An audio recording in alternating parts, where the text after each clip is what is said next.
사기 아니야? 개인정보만 빼가고 그 정산 안 되는 거 아니야? 누가 온라인에서 너가 작업했는데 너에게 그 돈을 그대로 다 줘? 제가 잘할 수 있는 작업이라고 생각을 하지 않았어요. 그때 수익이 이상이 됐던 것 같습니다. 수익을 올릴 수 있는 특별한 노하우 같은 것들이 있으신가요? 안녕하세요. 크라우드웍스 이보람입니다. 데이터 라벨링으로 1000만 원대의 수익을 올리고 계신 김혜진님을 모셨습니다. 자기소개 먼저 부탁드릴게요. 안녕하세요. 데이터 라벨러 3년차 김혜진입니다. 현재 두 아이를 키우고 있는 전업주부고요. 우연한 기회에 데이터 라벨링을 시작해서 현재 작업자 겸 검수자로 활동하고 있습니다. 블로그에 데이터 라벨링 관련해서 포스팅을 하고 있는데 올해 초에 데이터 라벨링 전자책을 발매했거든요. 네, 크라우드웍스에서 보시고 저를 초청해 주셨네요. 감사합니다. 저희가 유리너스님을 초청하고 싶다라고 생각이 든 것도 지금 말씀하신 전자책을 보고 나서였어요. 그래서 전자책을 쓰게 되신 계기가 있다면 어떤 계기가 있었을까요? 제가 데이터 라벨링을 시작한 초기에는 데이터 라벨링에 관련된 정보가 정말 없었어요. 저는 3년 전에 시작했거든요. 그래서 온라인에서 검색을 해도 하다못해 크라우드 소싱 사이트조차도 찾기가 힘들 시기여가지고 그것들을 공유할 수 있으면 좋겠다라는 생각으로 블로그에 포스팅을 하기 시작했거든요. 블로그 포스팅이라는 것이 시간이 지나면 제가 데이터 라벨링이란 무엇인가, 바운딩이란 무엇인가, 크라우드 소싱 사이트는 어떤 것들이 있는가라든 그런 포스팅을 하고 나면 뒤로 밀리더라고요. 이제 신규 작업들이, 신규 포스팅들이 올라오면서. 그래서 이제 관심 있는 분들은 직접 검색하시고 블로그에 정보도 읽고 질문도 남기시는데 대부분의 작업하시는 분들은 서로 교류를 안 하니까 잘 모르시는 것 같아서 공유됐으면 좋겠다라고 생각되는 부분들을 엮어가지고 올해 전자책을 발매하게 됐습니다. 데이터 라벨링 작업뿐만 아니라 전자책까지 발매하실 정도면 정말 데이터 라벨링에 진심이실 것 같은데요. 아무래도 데이터 라벨링을 하면서 어느 정도의 수익이 보장되기 때문이 아닐까라는 생각이 들어요. 실례가 안 되면 유리너스님의 평균 수익이 어떻게 되는지 알려주실 수 있을까요? 네, 알려드릴 수 있습니다. 제 전자책에도 나와 있거든요. 아주 구체적으로. 그래서 공유하는 거는 문제가 안 되고요. 작년에 제가 12개 사이트에서 일을 했더라고요. 3천만 원 이상의 수익을 올렸고요. 가장 도움이 됐던 거가 크라우드웍스의 추천인이었거든요. 작년 추천인 이벤트를 하셔가지고 제가 도움을 아주 많이 받았습니다. 그래서 작년 12월 같은 경우는 크라우드웍스의 추천인과 제 작업 때문에 1000만 원 이상의 수익을 올리기도 했고요. 올해는 현재까지 대략 한 2천만 원 정도? 그렇게 수익을 내고 있습니다. 그럼 작년에 이제 3천만 원 이상의 수익이 발생하셨다고 하면 사실 수익이 발생한 기간도 중요할 것 같은데 어느 정도 기간 동안 일을 하셨었나요? 8월 이후부터 작업이 시작되더라고요. 저는 그때 운이 좋게 계약직으로도 근무하게 됐고 검수자로도 활동하게 돼서 8월부터 12월까지 작업이 80% 이상이 진행됐고 그때 수익이 2,500만 원 이상이 됐던 것 같습니다. 그러면 반년도 채 되지 않는 기간에 2,500만 원이라고 하면 어떻게 보면 굉장히 고수익은 맞는 것 같네요. 그럼 6개월 몰아서 일을 하고 네. 6개월은 휴식을 취하고 이런 건가요? 네, 휴식을 취하면서 전자책을 발행했죠. 남는 6개월도 알뜰하게 네. 쓰고 계시네요.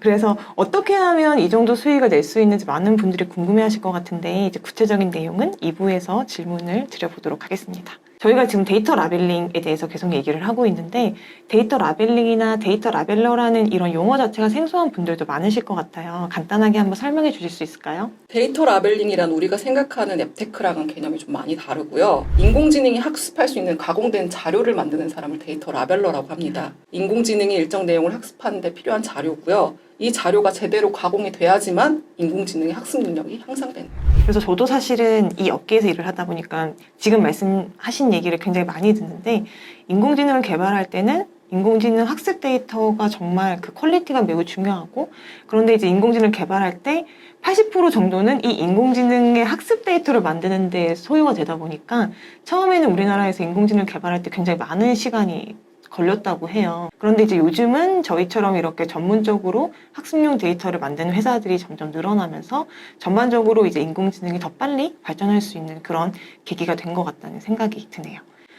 그래서 처음 접하시는 분들은 좀 생소할 것 같은데 데이터 라벨링 작업의 유형은 어떤 것들이 있을까요? 사진이나 음성을 수집하는 데이터 수집이 있을 수 있고요.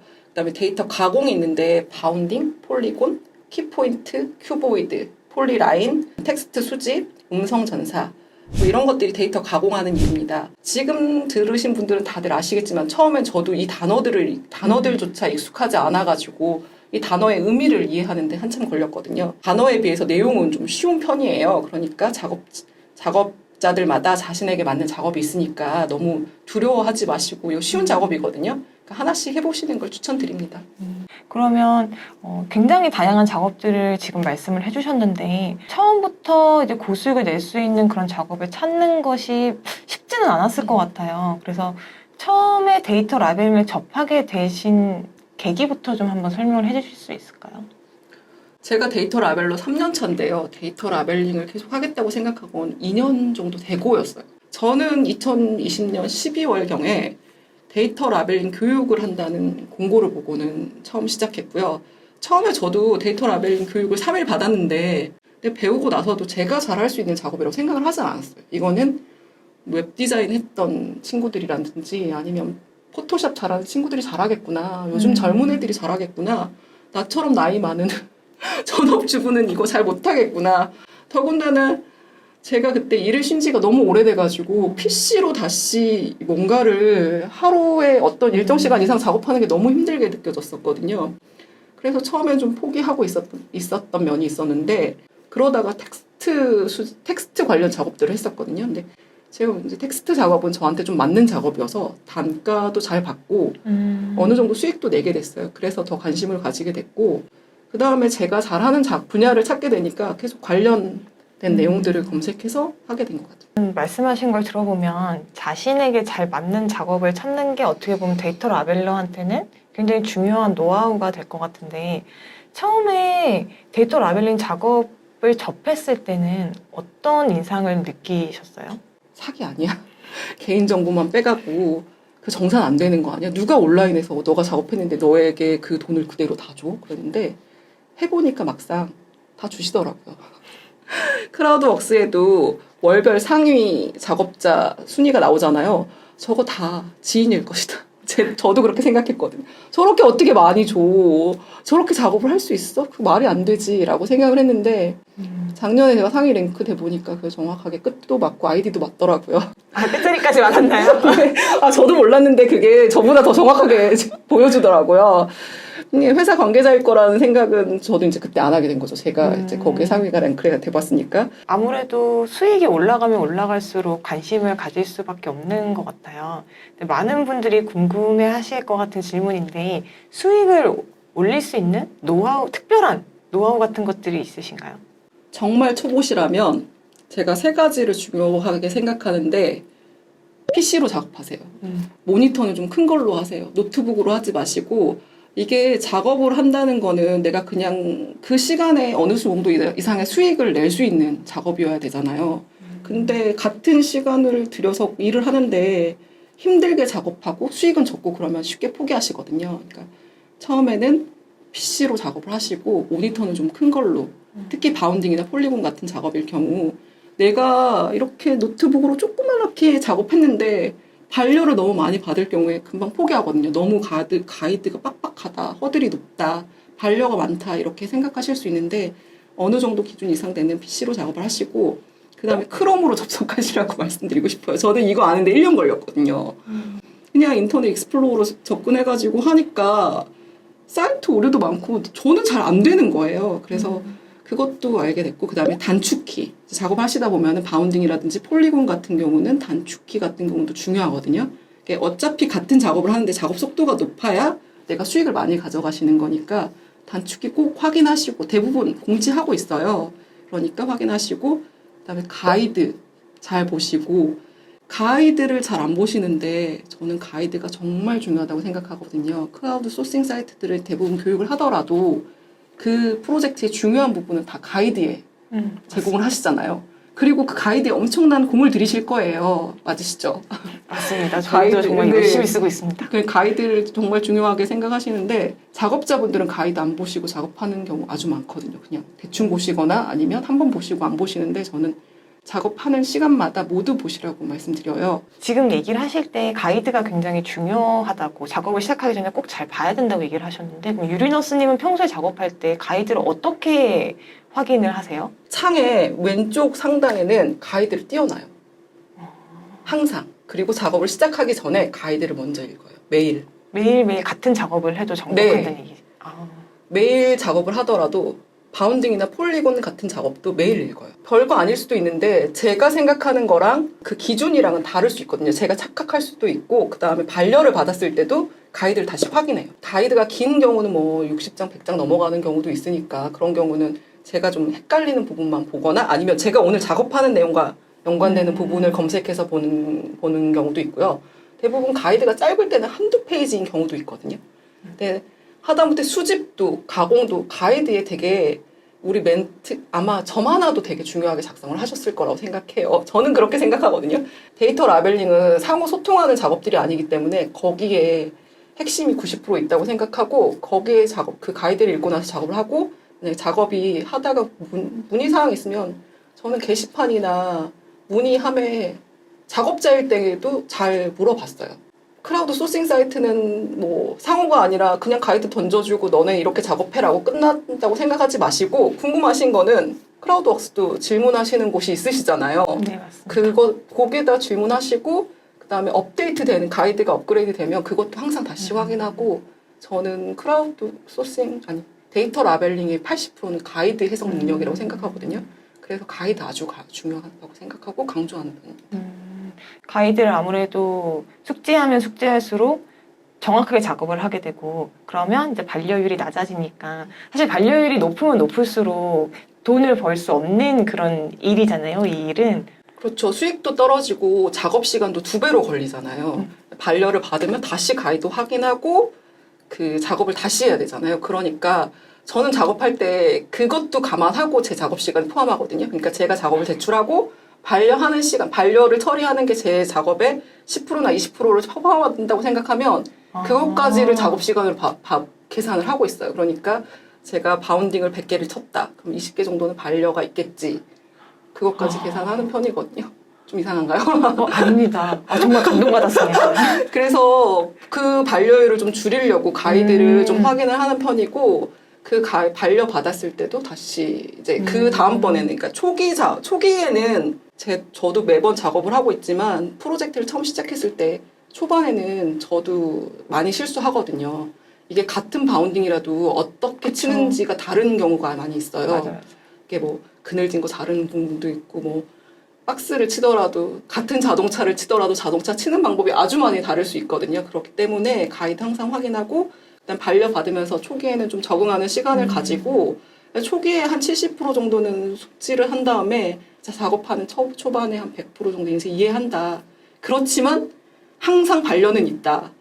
그래서 제가 검수를 해보니까 검수자 입장에서는 초반에 좀 반려를 정확하게 해줘야 작업자들도 그거를 이제 체크한다는 시간을 갖거든요. 그러니까 무조건 너 다 잘했어라고 하는 게 아니라 이게 이 부분 정확하게 더 해주세요. 그러면 작업자 그 부분을 더 꼼꼼히 보시더라고요. 그러니까 그 다음에는 이제 작업률이 좋아지죠. 그런 것들이 작업자, 검수자의 이런 상호작용이 잘 돼야지 프로젝트의 맞습니다. 완성도가 높아지는 것 같아요. 지금 말씀하신 거 들어보면 정말 굉장히 철저하게 업무 시간도 관리를 하고 계신 것 같아요. 전 굉장히 놀랐어요. 지금 말씀하신 거 들으면서. 그러면 일거리도 계속 꾸준히 찾으시고 이제 작업 시간도 계속 늘려가는 그런 일련의 노력이 있었기 때문에 지금의 수익을 유지하실 수 있는 것 같은데 데이터 라벨러로 활동하시면서 좀 힘들었던 그런 점들도 있으셨나요? 아까 말씀드렸던 반려가 처음에 힘들었어요. 반려요? 처음에는 저도 반려를 받으면 기분이 나빴어요. 교육을 받으시는 분들도 마찬가지시겠지만 이게 반려가 왠지 채점을 맨 것처럼 너 이거 잘 못하잖아 라는 느낌으로 받아들여가지고 초반에는 기분이 나빠서 하기 싫고 이게 점점점 좋아질 거라는 생각을 안 한 거예요. 저도 그랬는데 그때 이렇게 하고 나서 힘들어하니까 남편이 야 그렇게 30원씩 걸 거면 때려쳐. 하지 않아도 돼. 그냥 다른 거 해도 되잖아. 이렇게 했는데 지금은 이제 그런 것들이 교육을 들었으면 조금 더 반려율이 좀 줄어들지 않았을까 생각을 하고요. 요즘에는 크라우드웍스에서도 교육을 많이 하시잖아요. 그리고 다른 사이트에서 얘기해도 되나요?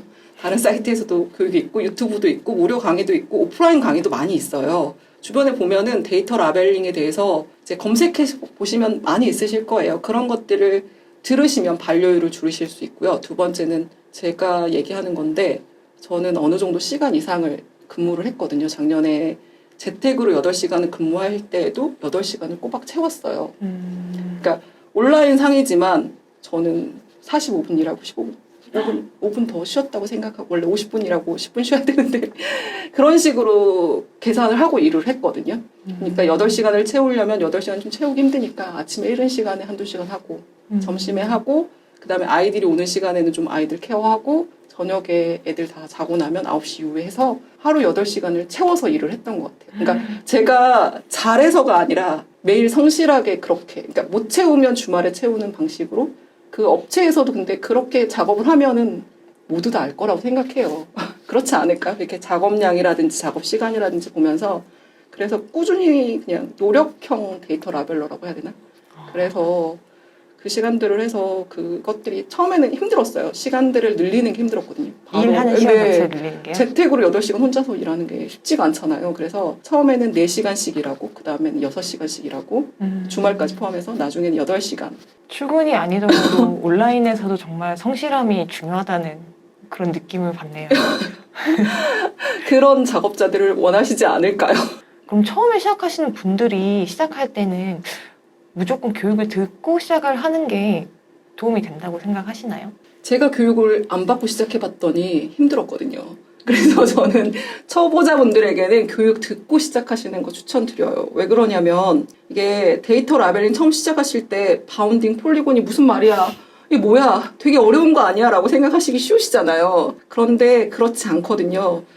처음에는 앱테크처럼 이게 데이터 라벨링인지 모르고 시작하시는 경우들이 많으세요. 사진 수집이라든지 음성 녹음해가지고 10만 원 벌고 뭐 가서 나 사진 찍었는데 3만 원 주더라, 음성 녹음했는데 5만 원 주더라, 이렇게 시작하시는 분들 아주 많거든요. 그렇게 단순한 아르바이트로 시작하시는 경우도 많고 그 정도만 하시는 경우도 많지만 저희처럼 이 강의를 들으시는 분처럼 데이터 라벨러로서 어느 정도 수익을 올려보고 싶다고 하시는 분들이라면 연관 교육들을 좀 들으시면 훨씬 더 업계 용어라든지 그다음에 작업 방법, 그리고 그 사이트마다 툴은 다르지만 비슷해요. 아주 비슷하거든요. 그러니까 바운딩 치는 툴이 모두 다르더라도 어떻게 치는지라든지 이게 비슷하니까 어떤 곳이라든지 교육을 한번 들어보시면 쉽게 생각하실 수 있고, 그다음에 내가 여기서 바운딩 교육 받으면 다른 곳에서 받아도 훨씬 더 이해도가 높으실 수 있을 것 같아요.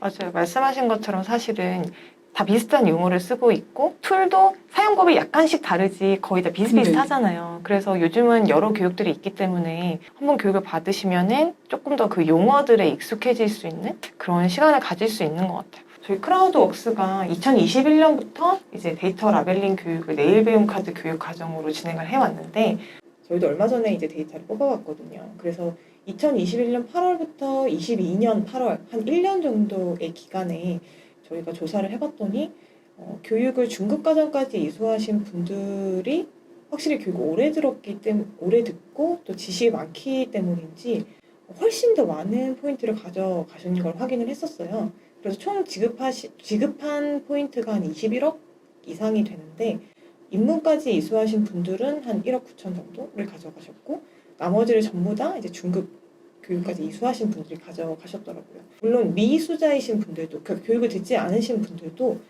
지급된 포인트가 사실은 이 정도의 유사한 수준이기는 합니다. 왜냐하면 모든 프로젝트가 교육 이수자만 참여할 수 있는 건 아니기 때문에 저희 크라우드웍스는 다양한 기업들과 다양한 프로젝트를 진행을 하고 있어서 이제 각각에 맞는 작업자를 대상으로 프로젝트를 운영을 하고 있는데요.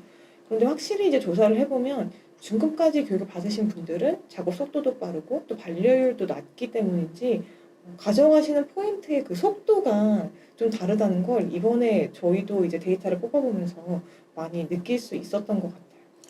교육을 받으시고 교육을 더 심화까지 받으시는 분들은 확실히 데이터 라벨러로서 자기가 어떤 일을 하겠다라는 의지도 있으신 것 같고 더 열심히 하시려고 교육을 받으신 거기 때문에 의지랑 노력이 합쳐진 거라고 생각해요. 거기다 교육까지 되니까 훨씬 더 크라우드웍스의 사이트에 익숙하지 않으실까.